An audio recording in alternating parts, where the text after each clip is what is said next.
Bom, boa noite. No caso, estou fazendo essa transmissão do período da noite. Então, boa noite ao professor Diogo e aos demais colegas, caso tenham acesso a esse material audiovisual. Eu escolhi o Teams, né, o Microsoft Teams, porque ele é uma das ferramentas digitais que permitem ainda, né, que se faça gravação gratuita. Então, eu vou compartilhar aqui a tela para que eu possa expor o meu relatório do estágio supervisionado que fora produzido.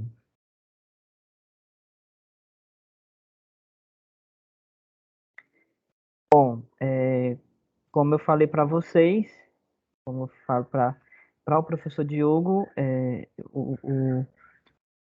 primeiro eu tive que fazer alguns testes no Microsoft Teams para poder ter realmente segurança para poder ver as questões técnicas mesmo de uso do sistema. Mas espero que esteja visível o meu relatório e que eu consiga realmente transmitir de forma bem visível, não somente para o professor, mas também para outros colegas que possam ter acesso a esse conteúdo digital. Então, aqui está o meu relatório de estágio supervisionado 1. Esse relatório ele compõe o momento de observação participante dentro do ambiente escolar. Esse relatório pertence à minha pessoa, eu sou licenciando em História, sou do Polo de Macaíba, e meu nome é Francisco Matheus Alexandre de Lima. E esse relatório foi produzido durante o período de um mês, da qual fizemos toda a burocracia através do SIGA para que esse estágio ele pudesse acontecer dentro de uma determinada escola, uma escola pública situada na cidade de Mossoró, do Rio Grande do Norte. Bom, estou mostrando aqui para vocês a capa, contracapa, a contracapa, folha de rosto, digamos assim, que tem como relatório final apresentado ao professor Diogo Pedro Fernandes Silva Fernandes, da UFRN, com pré-requisito para aprovação da disciplina de estágio e formação de professores 1. Explico que coloco Mossoró porque resido na cidade de Mossoró e faço o curso à distância. No sumário aqui nós temos as partes constituintes do relatório, que são a introdução, a justificativa, a análise do estágio, que compõe-se de duas narrativas autobiográficas, o planejamento das ações de estágios 2 e 3, os apontamentos teóricos, considerações, referências e os anexos, que são documentos, que são registros, como o termo de compromisso, a carta de apresentação, a frequência do estagiário. Bom, na introdução, eu relato, né, o locus de observação, que é uma escola estadual, o governador de Cepo Rosado, que é situado aqui na cidade de Mossoró. Ela fica próxima da minha residência, então foi uma escola estadual que eu consegui fazer com que ela estivesse em convênio com a UFRN, e é um ambiente de muito acolhimento, um espaço de muitos desafios para os professores desta escola, porque ela está passando por um processo de transição para o ensino integral, para o ensino médio. Então, no relatório, eu detecto essas questões de que a escola ela está modificando a sua dinâmica, fazendo com que a cada ano que passe, uma série dos anos finais seja retirada para que ela apenas fique com o ensino médio, tanto o ensino médio regular como o ensino médio integral. Então, eu componho aqui, nessa introdução, justamente essas partes sobre a questão da duração, da observação participante, de perceber algumas práticas pedagógicas. Na justificativa, eu falo sobre a questão da importância de se estar na escola como ambiente não só de percepção, da prática de ensino do professor, mas de observar outros aspectos, outros fenômenos educativos que são constituintes na formação docente. Na narrativa autobiográfica 1, eu vou especificar de forma bem pessoal de muitos aspectos que foram observados, como a didática do professor de história, apresentar também a questão do ambiente escolar fora da sala de aula, os espaços, alguns comportamentos dos alunos, por eles também estarem nesse momento de ensino integral, e demonstrar alguns comportamentos, digamos, de casa, de fazer com que a escola seja um momento também em que eles possam estar à vontade, como, por exemplo, eu destaco onde os alunos que são do ensino integral, eles trazerem alguns objetos pessoais para fazerem uso dentro da escola, justamente por dar essa continuidade temporal, que é onde eles ficam do matutino até o vespertino na escola. Na narrativa autobiográfica, não lembro se na 1 ou se foi na 2, eu destaco muito a importância da análise do projeto político-pedagógico da escola. O projeto político-pedagógico, onde tem todas as intencionalidades, todas as concepções pedagógicas e atitudes que a escola defende e que busca praticar no seu dia a dia. Então, como é um arquivo muito grande, 28 páginas, e há um limite de minutos, eu não tenho como delimitar, não tenho como expressar todas essas questões, apenas de forma delimitada.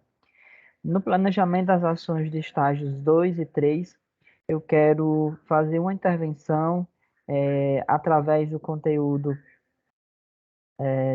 de história antiga, né? História antiga a partir do 6º ano, e quero delimitar as questões sobre o Egito e a Mesopotâmia. Então, aqui eu apresento as propostas de ações, como leituras em livros didáticos, paradidáticos, exposição de livros, exposição de filmes e gincanas de perguntas, produção de textos diversificados. Então, os objetivos ele está direcionado ao código da BNCC, que é discutir o conceito de antiguidade clássica, seu alcance e limite na tradição ocidental, assim como os aspectos sobre outras sociedades e culturas.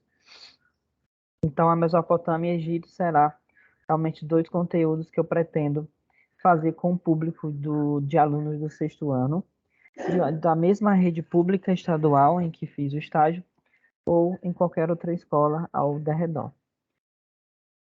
A justificativa para essa temática é justamente por se tratar de uma abordagem histórica ainda relacionada às primeiras civilizações e que muitas das vezes não é tão optada pelos professores para os estudos com os alunos. Então, acho que é uma justificativa que merece que seja acatada, que seja realmente feita, perceber um dos primeiros povos, principalmente compreender o Egito e a Mesopotâmia como lugar que é pertencente ao continente africano. São alguns materiais didáticos que iremos utilizar e fazendo a estipulação temporal dessa realização do estágio 2 e 3, onde as aulas deverão acontecer dentro de 50 minutos, que são justamente o período em que as escolas públicas determinam o tempo de uma aula.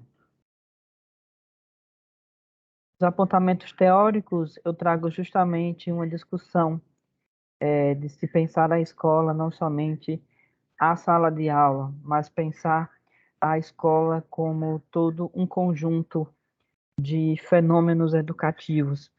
Percebe-se que a sala de aula é apenas uma especificidade do trabalho docente, mas a escola se tem muito a observar. Há muitos fenômenos educativos e toda essa discussão que eu faço, ela está contida no material didático disponibilizado na disciplina. Então, não é só necessário observar o ensino, a didática dos professores, mas perceber os diversos fenômenos que existem dentro da escola.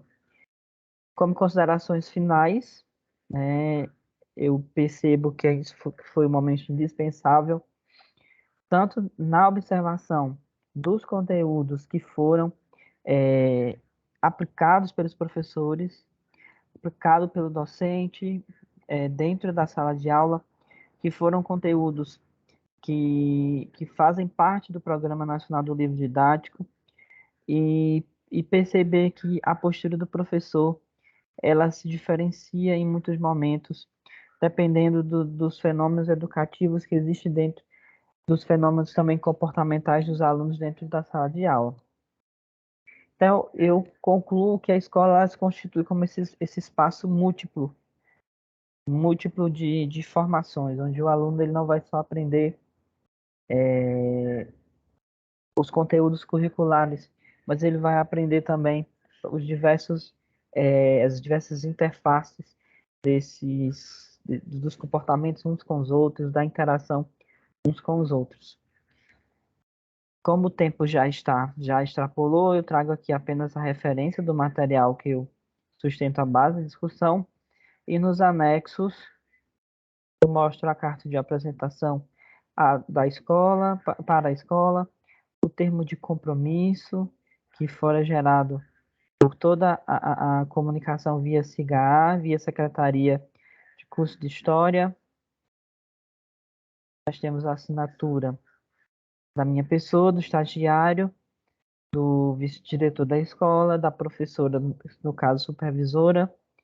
E aqui nós temos do coordenador do curso e do professor orientador, que foram feitas digitalmente essas assinaturas. Por fim, nós temos aqui a ficha de frequência, que mostra os conteúdos, que mostra a data, o horário e algumas observações que foram feitas.